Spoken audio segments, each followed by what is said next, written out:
اوكي، هذا الديفايس اذا انت حابب تحضر يوتيوب، نتفليكس، اتش بي او، اذا كان عندك ايفون او ايباد فيك تحضر اللي بدك اياه على هذا الديفايس. بتوصله اتش دي ام اي، بتوصله بالكهرباء هون.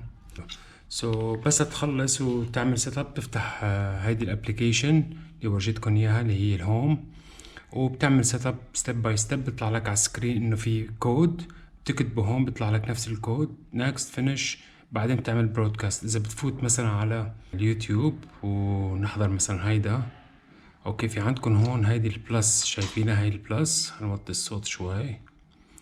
اوكي، هاي مثل هيك شعار، مثل تي في وعليه واي فاي.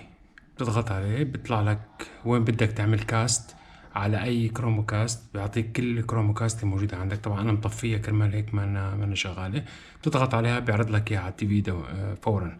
هيدا الشيء اذا عندك سامسونج. اذا عندك ايفون ما تعتلهم كمان نفس الشيء، نفس القصة، بيطلع لك نفس الشكل على اليوتيوب، تضغط وبتختار، وفيك تحضر نتفليكس عن سو عليه.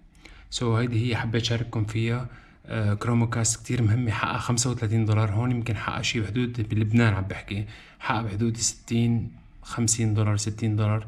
وفي منهم فيك، انتبهوا من الفيك. طيب اذا انت ما عندك هيدا الكيبل، افترض ما عندك هيدا الكيبل، اوكي، شو الحل؟ الحل كل التلفزيونات فيهم يا عزيزي، فيهم شيء اسمه يو اس بي.